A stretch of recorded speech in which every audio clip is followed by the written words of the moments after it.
Қай заманда болсын, адамзат алдындағы басты міндет ол білімді, саналы, адал, еңбексүйгіш ұрпақ тәрбиелеп өсіру. Осы міндетті әр халық өзінің салт-дәстүрлеріне орай іске асырады. Яғни әр халық өзінің сыннан өткен, сұрыпталған және де озық салт-дәстүрлері арқылы болашақ ұрпақты тәрбиелеп отырған. Бала тәрбиесі ананың бесік жырынан бастап жер қойнына бергенге дейінгі өзінің көріп өскен салт-дәстүрлері мен әдет-ғұрыптары олардың дүние танымын қалыптастырады.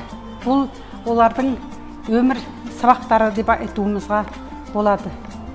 Ата-бабаларымыздың бізге қалдырған мол мұрасы осы салт-дәстүрлер мен әдет-ғұрыптар, ырым-тыйымдар.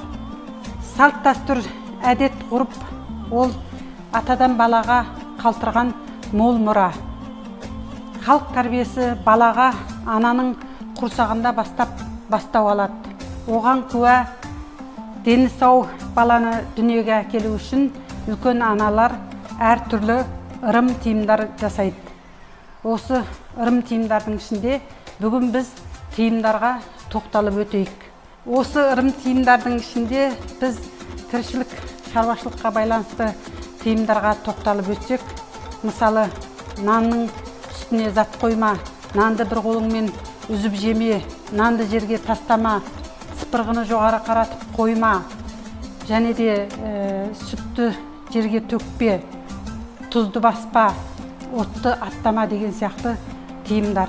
Ал мәдени, гигиеналық мағынадағы тыйымдарға тоқталып өтетін болсақ, шелектегі суға аузыңды салма, және де саусағыңды аузыңа салма, таңдайыңды қақпа, басыңды шайқама, екі езуіңді керме, жағыңды таянба, шашыңды албаты жерге тастама.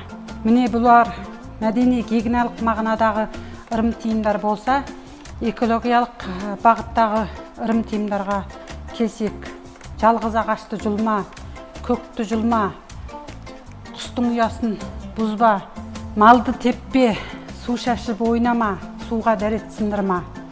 Және де әдеп, мәдениетке баулайтын тыйымдарға тоқталып өтетін болсақ, үлкен кісінің алдын кеспе, адамды айланба, кемтар адамға күлме, адамға қару кеземе, адамға қарап түкірме, бұзық боғау сөз айтпа, жақсының жақсылығын үйрен, анаңа зекіме, азапқа қаласың, барды жоқ деме, барың жоқ болады.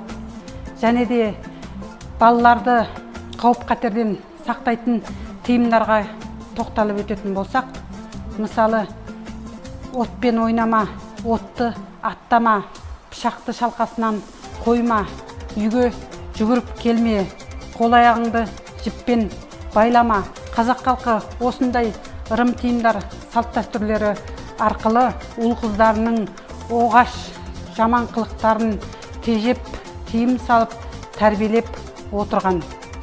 Ежелгі халықтардың туған топырақ, өсімдік, жан-жануар, қоршаған ортаға байланысты ұғым түсініктерде ырым-тыйымдар сөздердің арасынан кең орын алады. Ата-бабаларымыздың мың жылдық тәжірибесінен үйренеріміз көп. Олардың барлығы қоршаған орта, өсімдік, жан-жануарларға және оларға рақымшылық негізінде обал, сауап болады деген түсініктерді кеңінен толғап түсіндірген. Ежелгі халқымызда көкті жұлма, көкті жұлсаң, көктей соларсың деп жаман ырымға балап, көкті жұлғызбаған. Қазақ халқында тал кескенше қолыңды кестеп, өсіп тұрған ағашты кескізбеген. От жағуға тек қана қурап қалған шырша немесе қарағайды пайдаланған. Тіпті малдың қиын, тезегін тек қана осы заттарды ғана от жағуға қолданған. Құстарға, аңдарға жасаған рақымшылығын мына бір ұғымдардан біле аламыз. Құстың ұясын бұзба, құстың қарғысына қаласың. бетіңе шұбар түседі деп құстың жұмыртқасын жарғызбаған. Қазақ халқы және қыран құстарды атқызбаған.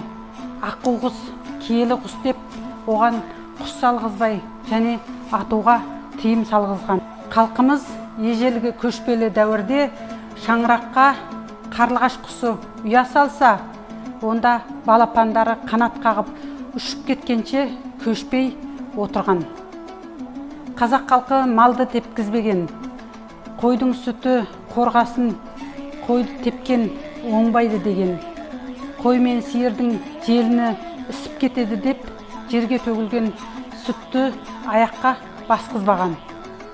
Қазақ халқы аңдарға да рақымшыл болған. Аң аулаудың жөн осы екен деп албаты өлтіре бермеген.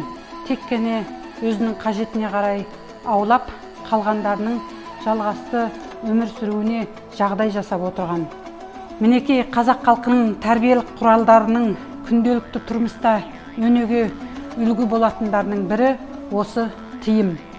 Тыйым дегеніміз жастар мен балаларды жирен жаман әдеттен деп жаман әдеттерден сақтандырып, жақсылықтарға баулитын таза тәрбиелік құралдардың бірі. Міне осы арқылы жастарды теріс мінез, орынсыз қимылдардан сақтандырып отырған. Мінекей бүгін біз қазақ халқының ырым тыйымдарының ішінде тыйымдарға тоқталып өттік. Егерде осындай қызықты мағлұматтарды білгілеріңіз келсе, менің Бахаргүл Төлеген атты YouTube арнама тіркеліп, лайк басыңыздар. Сіздермен бірге болған мен Бахаргүл Төлеген. Назарларыңызға рахмет.